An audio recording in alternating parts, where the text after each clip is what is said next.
هننفذ النهاردة مربع الجراني بالشكل ده. هنحدد لنا مجموعة من الفيديوهات هنعمل فيها مربعات الجراني، وفي على القناة مجموعة من الفيديوهات لكل الغرز اللي احنا بنستخدمها في الكروشيه لو عايزين نرجع لها، واللينكات بتاعتها موجودة في صندوق الوصف تحت الفيديو.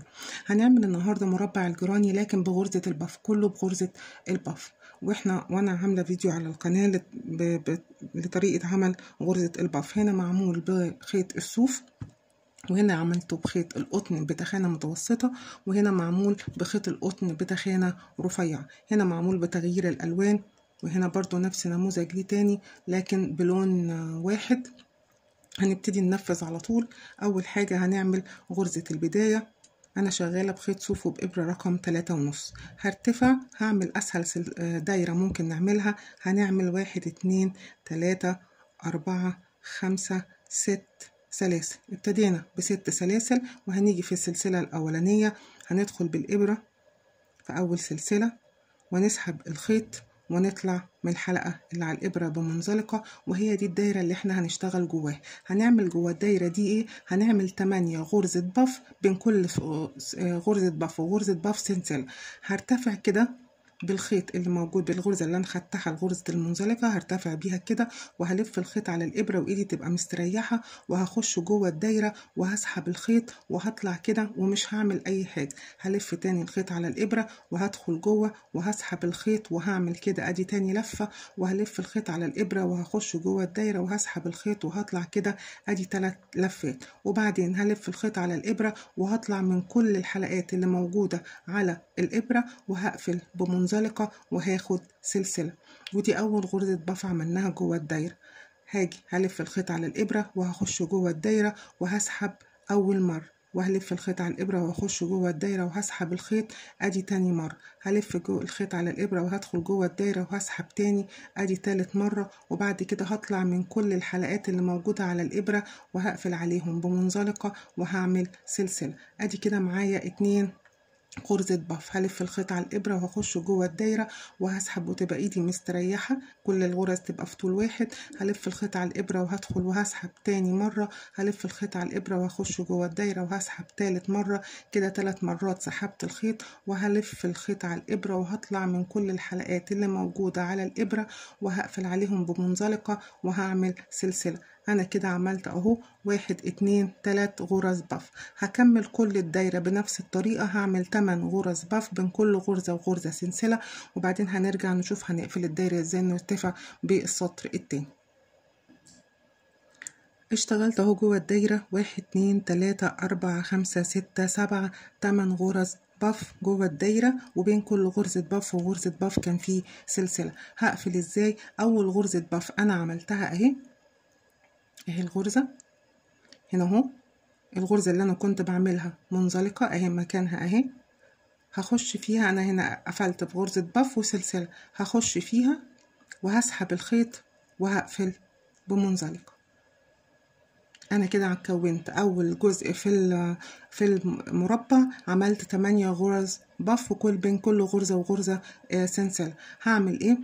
نفس المكان اللي انا واقفه فيه هخش في الفراغ اللي بعد كده عشان هو ده اللي انا عايزه اشتغل فيه. هخش فيه وهسحب الخيط وهعمل منزلقه عشان ابقى موجوده في الفراغ اللي بعد كده اللي انا هشتغل فيه.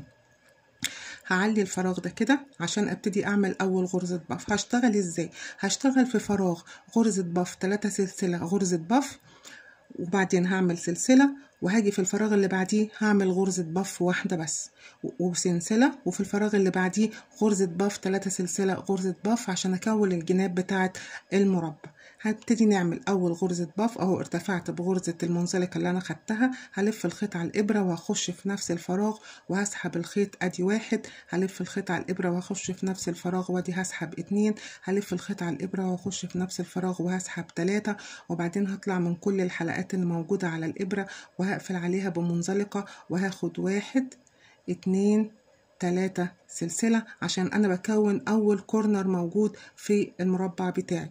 هلف الخيط على الابرة وهخش في نفس المكان اللي عملت فيه غرزة الباف وهسحب. هعمل ادي اول لفة، هخش وهسحب ادي تاني لفة، هخش وهسحب ادي تالت لفة، وهطلع من كل الحلقات اللي موجودة على الابرة وهقفل بمنزلقة وهعمل بعديها سلسلة. انا كده كونت اول كورنر في المربع بتاعي. عملنا سلسلة، هننتقل على الفراغ اللي بعديه ما بين الغرزتين الباف، هعمل فيها غرزة باف واحدة بس. هسحب 1، هسحب 2، هسحب 3، وهطلع من كل الحلقات اللي موجودة على الإبرة وهقفل بمنزلقة وهاخد سلسلة. أنا كده عملت الغرزة الوسطانية. هخش الغرزة اللي بعدها هكرر نفس اللي عملته هنا، 2 باف 3 سلسلة. هسحب وهطلع بأول لفة، تاني لفة، تالت لفة، وهطلع من كل الحلقات اللي موجودة على الإبرة وهقفل عليهم بمنزلقة وهرتفع 1 2 3 سلسلة. هخش في نفس المكان وهعمل غرزة باف تانية. هخش وهسحب 1 وهخش وهسحب 2 وهخش وهسحب 3 وهطلع من كل الحلقات اللي موجودة على الإبرة بالشكل ده وهقفل عليهم بمنزلقة وهاخد سلسلة. أنا كده كونت الكورنر الاولاني والكورنر التاني للمربع بتاعي، الكورنر الاولاني والكورنر التاني. هشتغل ازاي؟ هعمل سلسلة وهخش في الحلقة اللي بعدها هعمل غرزة باف واحدة بس. اول لفة، ادي تاني لفة، ادي تالت لفة، وهطلع من كل اللفات اللي على الابرة وهاخد منزلقة وسلسلة. هخش للفراغ اللي بعديه هعمل 2 غرزة باف 3 سلسلة عشان اكون الكورنر التالت في المربع بتاعي. تاني لفة، ادي تالت لفة، وهطلع من الحلقات كلها اللي موجودة على الإبرة وهقفل بمنزلقة وهاخد 1 2 3 سلاسل. هخش في نفس المكان وهعمل غرزة باف تانية عشان اكون الكورنر التالت. ادي اول لفة، تاني لفة، ادي تالت لفة، ادي 3 لفات، وهطلع من كل الحلقات اللي على الإبرة وهقفل عليهم بمنزلقة وهاخد سلسلة. انا كده كونت 1 2 3 اركان بتوع المربع. فاضل لي الركن الرابع. عندي هنا هعمل غرزة واحدة، 1 2 3، وهطلع من كل الحلقات اللي على الإبرة وهقفل عليهم بمنزلقة وهاخد سلسلة واحدة. الكورنر الأخير هشتغل فيه 2 غرزة باف، 1 2 3، وهسحب الخيط اللي على الإبرة وهقفل بمنزلقة وهعمل 1 2 3 سلسلة. هعمل غرزة الباف في نفس المكان عشان ابقى عملت الكورنر الرابع. انا بشتغل سريع شوية في غرزة الباف لان احنا دلوقتي في الفيديو رقم 22 تقريبا، يعني عشان انا عملت كل الغرز دي على القناة وعملتها ببطء جدا، فممكن اللي عايز يرجع للغرزة يشوفها بتتعمل ازاي بشكل اوضح وبشكل ابسط هيشوفها موجودة في فيديو كامل بس لغرزة الباف. ادي 3 لفات في الفراغ اللي في النص، وهطلع من كل الحلقات اللي على الإبرة وهقفل عليهم بمنزلقة وهاخد سلسلة. هقفل فين؟ زي ما قلنا غرزة الباف اهي، الحلقة اللي انا كنت عملتها هنا هوت المنزلقة اللي بقفل بيها غرزة الباف هخش فيها وهسحب الخيط وهطلع من نفس المكان. انا كده كونت الصف التاني للمربع بغرزة الباف، ودي شكلها ظهر. ادي هنا مربع، ادي طرف وادي طرف المربع وادي الطرف الثالث وادي الطرف الرابع. نتيجة للغرزتين اللي احنا بنعملهم في نفس الحلقة التزايد بتاع الحلقات بيبتدي يزيد. الاول كان هنا حلقة واحدة، بعد كده هيبقى فيه 2 باف وهيبتدي الشغل يكبر معايا. طيب انا اكتفيت بالكده وانا عايزة اعمل لون تاني، هعمل ايه؟ هخش في المكان التاني وهرفع الابرة كده اهو. هجيب اللون التاني اللي انا عايزة اشتغل بيه وادخل الخيط ازاي. هجيب الخيط اهو في غرزة المنزلقة. انا كده خلصت اخر غرزة هنا اهو وعايزة اتنقل للفراغ دوت عشان خاطر ايه اكمل. هخش في الفراغ ده كده وهسحب الخيط وهجيب بقى اللون التاني اللي انا عايزة اشتغل بيه اهو وهدخله في الحلقتين بتوع المنزلقة كده اهو بالشكل ده وهقفل عليها بسلسلة. انا كده وصلت الشغل. مش هقطع دول دلوقتي عشان هشتغل عليهم. هعمل ايه؟ هخش جوه الفراغ وهسحب الخيط وهرتفع بيه كده عشان اعمل اول غرزة باف. ادي 2 ادي 3، وهطلع من الحلقة اللي على الإبرة وهقفل بمنزلقة. الكورنر بنعمل فيه 3 سلسلة، 1 2 3. هاجي في نفس المكان هعمل غرزة الباف التانية، بكون الكورنر الأولاني في السطر التالت.